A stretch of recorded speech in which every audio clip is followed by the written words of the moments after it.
Huomenta päivää. Nyt on mulla vuorokauden ollut tässä tämmönen e-sprinteri uusi ajossa. Ja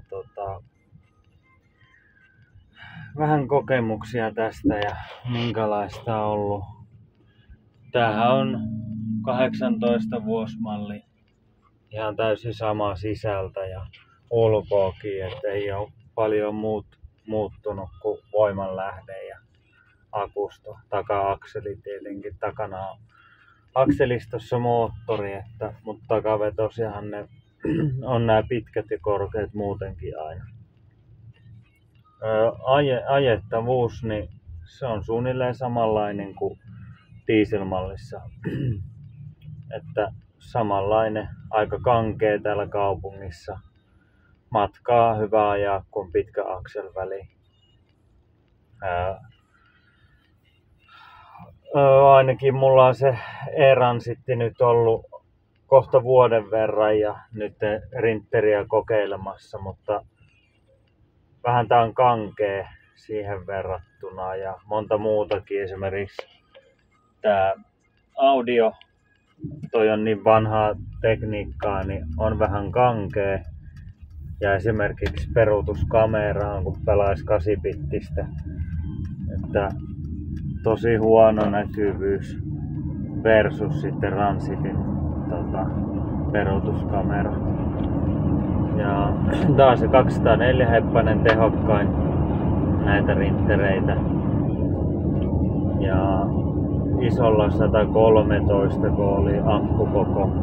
Hyvin on pärjännyt tässä pari päivää, noin 200 kilsaa tullut ajoa ja noin 27 ollut kilowattituntia toi keskikulutus. Aika paljon tätä kaupunkiajoa on tullut ja sitten kun tää on kuorma-autoksi rekisteröity, niin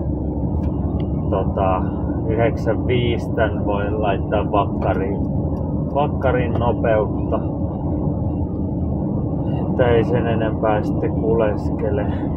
Ja mitäs sitten. Mutta joo, en ehkä omaan käyttöön. Ne, jotka ajaa vähän pidempää matkaa, niin ja jakeluajo on varmasti hyvä kampe. Hinta on sen verran kovempi mitä kilpailijoilla. Versus mä en näe, että saaksa sillä mitään niinku etua tai parempaa muuta kuin tuon tähdenmerkin tuohon keulalle. Tän auton hinta, tässä oli pikkasen lisää varusteita, puolinahkapenkit, mukavuusistuin ristiselän säädöllä, niin tää penkki on loistava. Mutta aika huonot noi vakiovarusteet versus esim. Transittiin ja Pro Ace Maxiin vaikka. Mutta niin, kuki sitten katsoo, että onko 25-30 000, niin se väärti, että saa ton tähden tohon keulaan ja tohon rattiin. Itse en kyllä näe tässä mitään niin paljon parempaa. Takuut on huonommat kuin muilla merkeillä. Nyt mulla on e-transitti ja sit mä uuden ton Stellantiksen ajanut, eli Citican Jumperin. Se on sama kuin Pro Ace Maxi, Toyota, Ducato, Movano ja sitten tietenkin Boxeri. Niin siitä sit voin koeajofiiliksiä laittaa muutakin. Tämmönen tämä. Mä voin ulkoa vielä laittaa pari kuvaa sitten vielä tulemaan näillä eteenpäin.